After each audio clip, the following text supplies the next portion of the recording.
부등식과 관련된 문제 프린트 4번 문제 풀이 시작하도록 하겠습니다. A가 B보다 지금 작거나 같다 일 때라고 얘기하고 있죠. 얘네 같은 경우에는 문제에서 애초에 약속을 한 부분이니까 이것은 바꾸어주면 안 된다. 방향을 마음대로 바꾸시면 안 된다는 거예요. 얘는 지금 이게 완전히 참인 상황입니다. A가 B보다 지금 작거나 같은 상황이에요. 그때 다음 빈칸에 알맞은 부등호를 쓰시오 했습니다. 첫 번째 문제 2A와 2B 사이에 들어갈 부등호는 무엇이 될까라는 건데 우리가 지금 문제에서 참이라고 한 상황에서 좌변은 A였고요. 새로 만든 그 부등식은 2A로 바뀐 상황이죠. A에서 2A로 바뀌었다는 것은 결국 어떻게 볼 수 있는가? 2를 곱해준 것으로 볼 수 있겠죠. A와 B가 이런 상황이었는데 2A가 되기 위해서는 곱하기 2를 해준 걸로 볼 수 있다는 겁니다. 마찬가지 B도 지금 보시면요. 변한 부분이 2B라고 바뀌었거든요. 그럼 얘는 어떻게 된 거냐? 곱하기 2를 해준 걸로 볼 수 있겠습니다. 즉 다시 말해 우리가 지금 새로 만든 이 부등식은요. 원래 있던 저 부등식의 양변에 같은 수 2를 곱해줘서 만들어낸 부등식으로 볼 수 있겠습니다.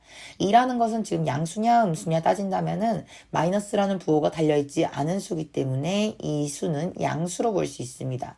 그렇다면 부등식의 성질 두 번째에 의하여 양변에 서로 같은 양수를 곱하거나 나눌 때에는 부등호 방향이 바뀌지 않는다는 얘기에 의해서 그대로 방향을 유지시켜 주시면 되겠죠. 아래에 붙어있는 이 짝대기 같은 경우에는요. 애초에 짝대기가 붙어있었으면 그대로 붙여주셔야 되는 거고 애초에 부등식에서 짝대기가 없었다면 새로 붙여주시면 안 되겠습니다. 우리가 얘기하고 있는 성질은요. 방향에 대한 논의점이기 때문에 그 짝대기가 붙냐 안 붙냐는 원래 있는 것대로 그대로 따라와 주셔야 된다는 거예요. 그렇기 때문에 일단 이 사항은 뭐냐? 양변에 같은 양수 2를 곱했다. 따라서 부등호의 방향은 변하지 않는다는 성질에 의해 원래 있던 저 부등호 그대로를 넣어주시면 되겠습니다. 두 번째, 원래 문제 상황이었던 A가 B보다 작거나 같다는 상황에서 좌변이 어떻게 바뀌었는가 보니까 6분의 1라는 것이 달렸습니다. 그렇다면 이것은 무엇이냐? A에서 나누기 6을 해줬구나. 따라서 얘가 6분의 A로 표현이 되는 상황이 됐구나 라는 걸 알 수 있습니다. 우변 같은 경우에도 지금 어떻게 됐는가? 우변이 B에서 6분의 B가 됐습니다. 새로 생긴 부분은 6분의 라는 이 내용이 붙어 있는 걸로 볼 수 있어요. 이것은 무엇인가? 그쵸. B에서 나누기 6을 해준 걸로 볼 수 있습니다. 마찬가지 그렇다면은 부등식에 관련된 성질 세 가지 중에서 이 사항은 어느 부분에 해당하는가? 두 번째 성질인 부등식의 양변에 같은 양수로 곱하거나 나누더라도 그 방향은 변하지 않는다라는 성질에 의존할 수 있겠죠.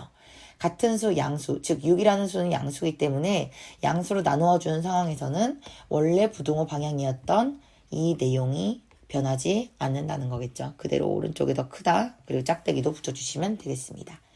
세 번째, 원래 있던 부등식은 이런 내용이었는데요. 지금 좌변 보시면은 A가 마이너스 9A로 바뀌었습니다. 바뀐 부분이라고 한다는 것은 마이너스 9가 지금 A한테 찰싹 달라붙어 있어요. 이것은 무엇이냐?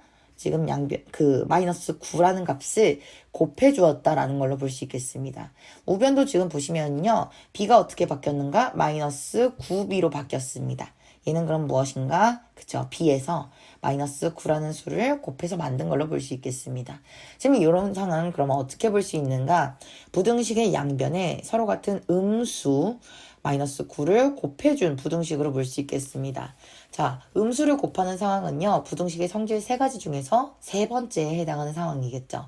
부등식의 양변에 서로 같은 음수를 곱하거나 나누어도 부등호의 방향은 바뀐다라는 세 번째 성질이 있었죠.